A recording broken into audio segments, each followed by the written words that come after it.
So I thought I'd make a little short about the Tower of London. So the Tower of London has a long history of being one of the city's most brutal prisons. All those dark dungeons and freezing towers where the prisoners were held. Obviously, it is known for housing the crown jewels. I've seen the crown jewels in there, and it was really good because you were in there and they had the lasers going around.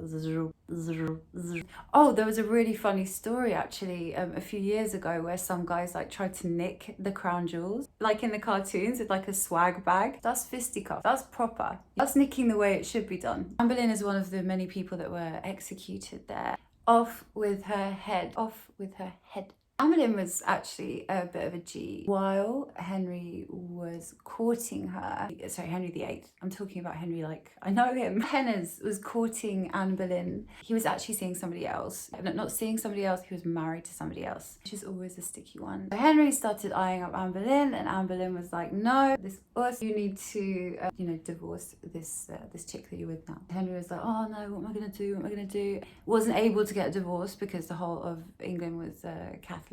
He just couldn't. He made it so that he could get a divorce. Basically ended England's tenure as a Catholic country. Anne could not do what Henry wanted her to do. It ended with Anne getting beheaded. It was slightly unfair. He did accuse her of incest, trying to bewitch him with sorcery. The usual. I love it that her last words were like, I have not come here to preach a sermon. I came here to die. Stared in the face of death. Only been shot by Cupid. She's still said to haunt the halls of the Tower of London. Famously, they keep ravens there. It is said that the kingdom and the Tower of London will fall if the 6 resident ravens ever leave the fortress, and they live on a diet of meat, biscuits, and blood. Like me. Edgar Allan Poe's Raven, nevermore, nevermore. Apparently, after Anne Boleyn's head came off, her lips continued to move in prayer.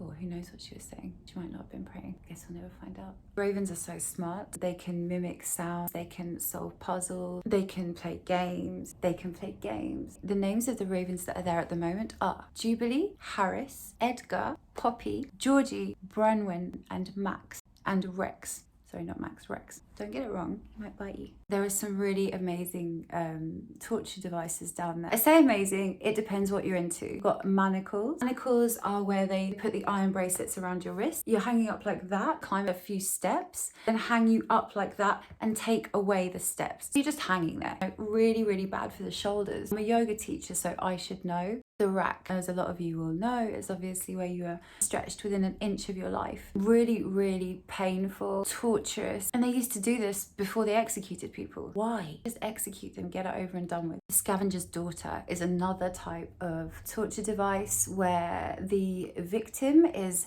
basically compressed. So it's like the opposite to the rack, into a kneeling position usually, and this would become incredibly excruciatingly painful very, very quickly and lead to the lungs filling with blood. I mean, they've got them all down there, if you ever want to go visit. If you're ever feeling fruity.